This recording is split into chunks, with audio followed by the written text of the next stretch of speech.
টাঙ্গুয়ার হাওর বাংলাদেশ সিলেট বিভাগের সুনামগঞ্জ উপজেলায় অবস্থিত।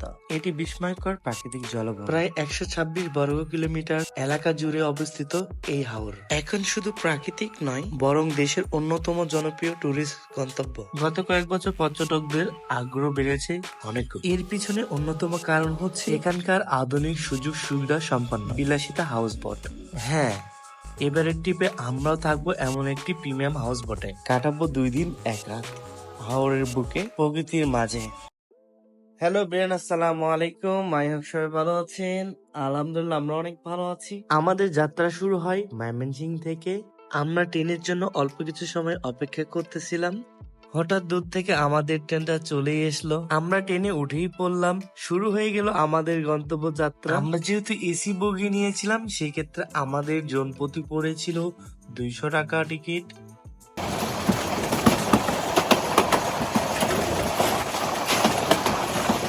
যথাসময়ে ট্রেন মোহনগঞ্জ স্টেশনে পৌঁছায় গেলাম আমরা। যারা মূলত বাস জার্নি অথবা জার্নি করতে পারেন তারা আমাদের মতো চাইলে ট্রেনেও ভ্রমণ করতে পারেন টাঙ্গুয়ার হাওরে। স্টেশন থেকে নেমেই আমরা কাছের একটা হোটেলে যাই। সেখানে মুরগির মাংস আর ভাত দিয়ে সেরে নেই রাতের খাবার। খাওয়া দাওয়া শেষ হতেই আবার শুরু হয় আমাদের পরবর্তী যাত্রা। মোহনগঞ্জ থেকে সরাসরি আমরা অটো যোগে চলে আসি ধর্মপাশাতে। আমাদের সেই ক্ষেত্রে অটো ভাড়া লাগে জন প্রতি 25 টাকা। ধর্মপাশা নেমেই আমরা কিছু খাবার কিনি, কারণ আমাদের লঞ্চের জার্নি প্রায় 7 থেকে 8 ঘন্টা হবে। সেক্ষেত্রে আমাদের অনেকটাই ক্ষুধা লেগে যাবে। সারাটা রাত আমরা জার্নি করছি এবং উপভোগ করছি এই রাতের সৌন্দর্য হাওড়ে। হাওড়ের বুকে যেন অন্যরকম একটা সকাল যেন জাগাম দিচ্ছে আমাদের।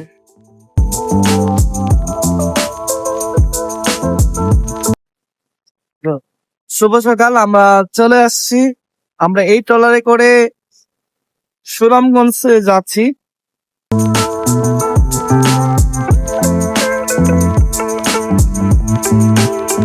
তো আমাদের ছোট লঞ্চটা চলে এসেছে সুনামগঞ্জ ঘাটে। এই ঘাট থেকে আমরা সরাসরি চলে যাব আমাদের হাউস বোটে। আমাদের ছোট হাউস বোটের পাশেই ছিল আমাদের জলের গান হাউস বোট, তার কারণে এতটাও কষ্ট করতে হয় নাই আমাদের হাউস বোটে উঠতে। এবার চলেন আমরা কোন হাউস বোটটা নিলাম, আমাদের রুমে কি কি থাকতেছে সবকিছু আপনাদের মাঝে শেয়ার করি। আমরা ঠিক হাউস বোটের 2 নম্বর কেবিনটা নিয়েছিলাম। এই হাউস বোটের প্রত্যেকটা রুমই প্রায় সেম। রুমের স্পেসটা যথেষ্ট ভালো ছিল।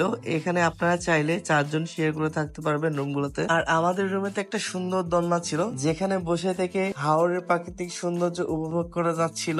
এটা হচ্ছে আমাদের ওয়াশরুম, মোটামুটি ভালো ছিল। হাউস বোটে আসার সাথে সাথে তারা আমাদেরকে ওয়েলকাম ড্রিঙ্কস দিয়ে দেয়। ও আর একটা কথা বলতে ভুলে গেছি, আমাদের এত সুন্দর একটা রুম কিন্তু আমরা নিয়েছিলাম মাত্র 16,000 টাকা দিয়ে। অনেকে কিন্তু হাউস বোটে এসে এসি রুম খুঁজেন, আমার দৃষ্টিতে নন এসি রুমই ভালো। হাউস বোটে আসার পর থেকেই খাওয়া দাওয়ার মধ্যেই আছি। সকালের খাবারটা আমরা সেরে নিচ্ছি। এই তো আমরা হাউস বোটের উপরে ছাদে। তো হচ্ছে বোট আমাদের ছেড়ে দিয়েছে, তো সকালের নাস্তা আমাদের দিয়ে দিয়েছে এখানে খিচুড়ি, মুরগির মাংস, হচ্ছে এটা আচার, শুটকি ভর্তা, বেগুনের চপ, লেবু আর শসা।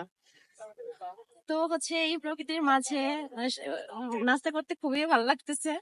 আর এই যে পাহাড়, আসলে পাহাড়টা না অনেক সুন্দর। আসলে হাওরের বুকে আজ যেন এক অন্যরকম সকাল, সাথে ব্রেকফাস্টটা অন্যরকম ছিল। মাশাআল্লাহ, ওয়েদারটা অনেক সুন্দর।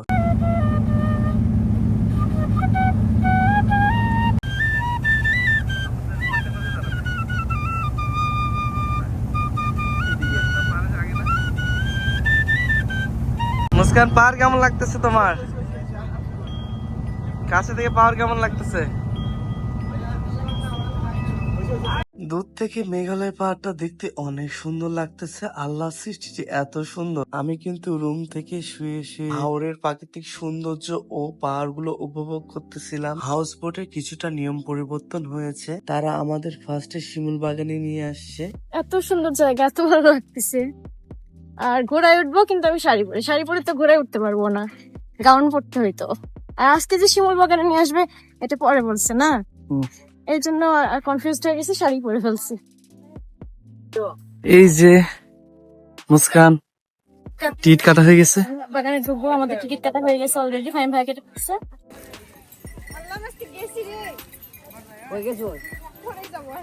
শিমুল বাগানে গেছে, বুঝছো?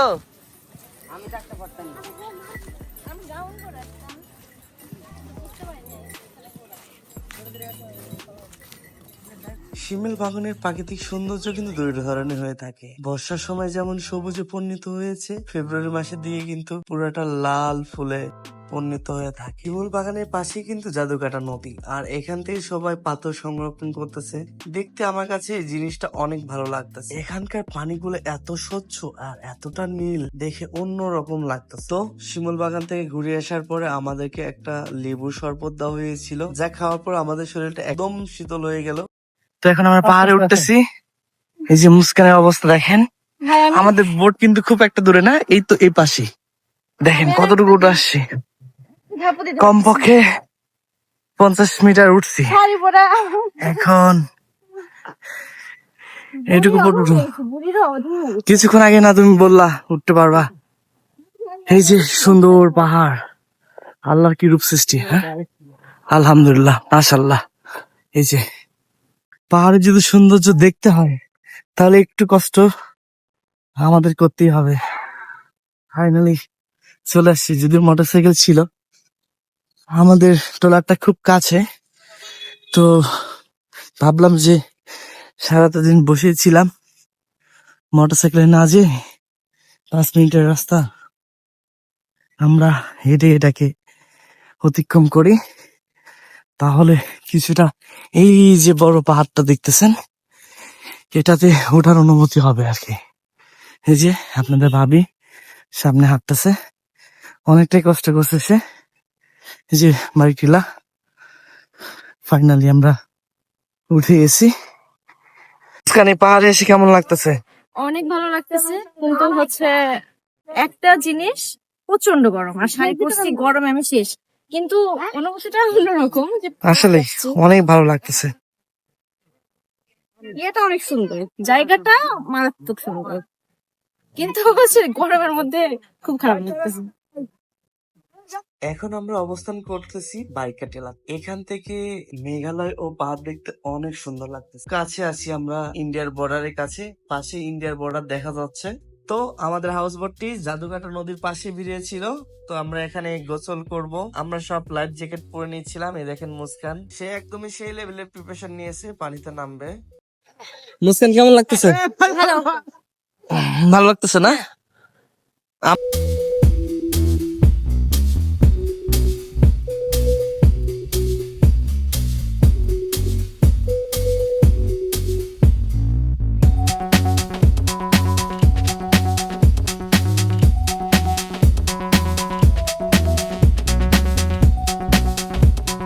জাদুকাটা নদীর পানি এতটাই স্বচ্ছ আর প্রচুর পরিমাণ ঠান্ডা। এইখানে আপনারা গোসল না করলে বুঝতেই পারবেন না। গোসল শেষে আমরা হাউস বোটের সাথে চলে আসি, তারা আমাদের জন্য দুপুরের খাবার রেডি করছিল। আজকে আমাদের জীবনে ভিন্ন রকম একটা লাঞ্চ হবে। তারা আমাদের দুপুরের খাবার বুফে স্টাইলে দিয়েছিল, ভরপুর খাবার, আনলিমিটেড। আপনার ইচ্ছা মতো এখান থেকে খাবার নিতে পারবেন। তাদের খাবারের আইটেম ছিল বিভিন্ন রকমের ভর্তা, দেশি মুরগির রোস্ট ও বড় মাছ। দেখেন মুস্কান খাওয়া দাওয়া করতেছে। আলু ভর্তা দিয়ে আমি সব ভাত খেয়ে ফেলবো, এত মজা লাগছে আলু ভর্তাটা। আমি অনেকটাই খেয়ে ফেলছি। হ্যাঁ, তো এই যে আমাদের খাবার মেনু আপনারা ফার্স্টে দেখছেন। মুস্কান খাচ্ছে, সেই ক্ষুধা লাগছে। মজার খাবার অনেক।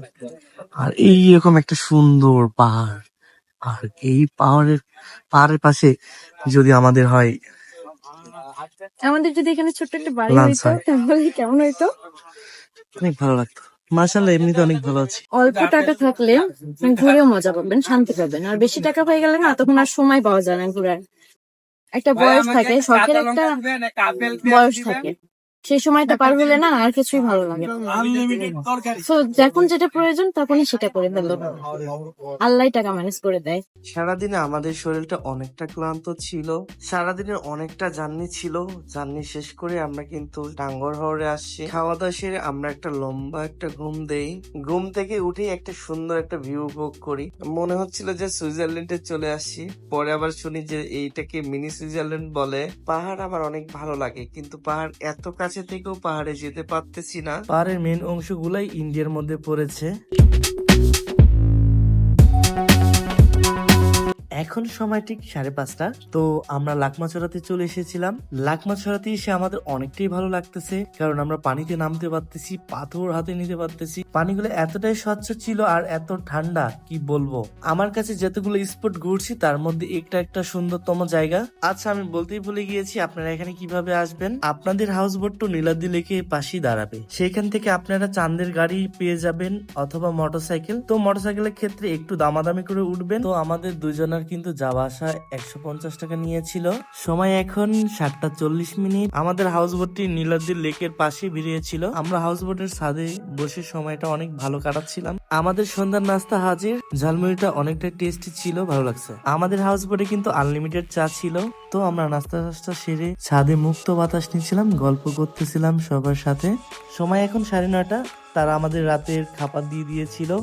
আমাদের খাবার মেনুতে ছিল fried rice, chilli chicken, vegetable, fish fry, আরো সাথে ছিল সালাদ। খাবার শেষে ছিল কোল্ড ড্রিঙ্কস আর পায়েস। আমাদের কপাল খারাপ, তাই হাউস বোটের সাথে আমরা ডিনারটা করতে পারি নাই। প্রচুর পরিমাণ বৃষ্টি হচ্ছিল, তাই লবিতেই আমাদের ডিনারটা সেরে নিতে হলো। শুভ সকাল। টাঙ্গুয়ার হাওরে আজকে আমাদের দ্বিতীয় দিন। এখন সময় 7টা বাজে আর আমরা চলে এসেছি লালঘাটে। আমরা একদম বর্ডারের কাছে চলে আসছি। এটা কিন্তু বর্ডার, এই যে সীমানা দেখতেছেন, এটা ইন্ডিয়ার বর্ডার। আর এই যে এগুলা ইন্ডিয়ার ভিতরে, কাছে যেতে পারবো না আমরা, এটাই সমস্যা। এই যে পানি আসতেছে, মানে পানিগুলো এত ঠান্ডা, স্বচ্ছ, এত ঠান্ডা, মানে বলার কি বলবো গাইস। আপনারা এই লালঘাটে কিভাবে আসবেন? নীলাদ্রি লেক থেকে ডাইরেক্ট মোটরসাইকেল পাবেন। যাওয়া আসা আপ ডাউন খরচ আপনাদের পড়বে 150 টাকা। সেই ক্ষেত্রে বাইক আলার সাথে মিঠাই নিয়ে উঠবেন।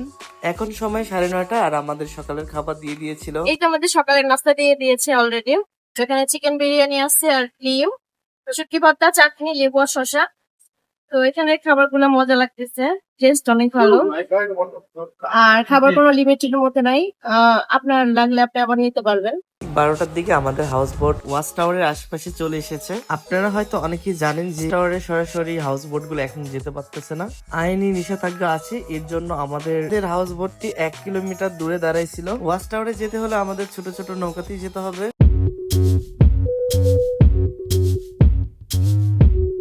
আমরা ছোট নৌকাতে উঠে পড়ছিলাম, আর এই নৌকাটা আমরা কিন্তু পুরো নৌকাটা 300 টাকা দিয়ে ভাড়া করেছি। আপনারা নৌকাতে ওঠার সময় অবশ্যই বার্গেনিং করে নিয়ে উঠবেন। দেখেন দূর থেকে ওয়াচ টাওয়ারটা দেখতে অনেকটাই ভালো লাগতেছে।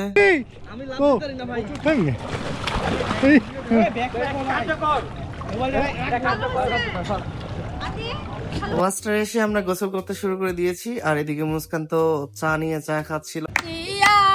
তোমায় ভালোবাসা করমু আমি আলতা দিমু টিকলে দিমু দিমু কানের দুল ভালোবাসা আদর কইরা দিমু গোলাপ ফুল ওই শাড়ি দিমু চুড়ি দিমু দিমু গলার হার মিলে ঘুরতে যাবো টাঙ্গার পার লাল টুক টুক ওই লাল টুক টুক শাড়ি পরা মাইয়া আমার মন প্রাণ সবই নিছে কাইরা আমার ভালোবাসার ময়না পাখি টিয়া তোমায় ভালোবাসা করমু আমি বিয়া দামু দামু গুরমু ফিরমু তুলমু আরো পটু সেই পটুটা তুইলা দিব রাকিব নামের কায়া দায়া গুইরা ফিরা চল্লাই আমু বাড়ি যেদিন থেকে মায়ার মুখটা বলতে নাই পারি ওই লাল টুক টুক ওই লাল টুক টুক শাড়ি পরা মাইয়া আমার মন প্রাণ সবই নিচে কাইরা এই আমার ভালোবাসার ময়না পাখি টিয়া তোমায় ভালোবাসা করমু আমি বিয়া। গোসল শেষে আমরা ওয়াচ টাওয়ারের এরিয়াটা পুরো ঘুরে দেখতেছিলাম। এখন সময় 1:40 আর আমাদের দুপুরের খাবার হয়ে গিয়েছিল। আর আজকে যেহেতু দ্বিতীয় দিন, এটা আমাদের লাস্ট বেলার খাবার। তারা আমাদের খাবার মেনুতে রেখেছিল হাঁস বোনা, মাছ ও বাহারি রকমের ভর্তা। কেন জানি তাদের খাবারগুলো অনেকটাই বেস্ট, আপনি না খাইলে কখনোই বুঝতে পারবেন না। দুপুরের খাবারও আমাদের লবিতে খেতে হয়েছে। এতটা পরিমাণ রোদ ছিল যে আমরা হাউস বোটের ছাদে উঠে কার্পেটের উপর পাওই রাখতে পারতেছিলাম না। এখন সময় 5:30, তারা আমাদেরকে চা দিয়েছিল। এখন রোদটা অনেকটাই কম, আমরা হাউস বোটের ছাদে চলে এসেছি। আমাদেরও শেষ সময় হাউস বোট থেকে চলে যেতে হবে, অনেকটাই খারাপ লাগতেছে। টাঙ্গুয়ার হাওরে 2 দিন 1 রাত কাটালাম। জলের গানে সার্ভিস কেমন? আজকের মতো ভিডিওটি এই পর্যন্ত। সবাই ভালো থাকবেন, সুস্থ থাকবেন। দেখা হচ্ছে আবার অন্য কোনো ভিডিওতে। আল্লাহ হাফেজ।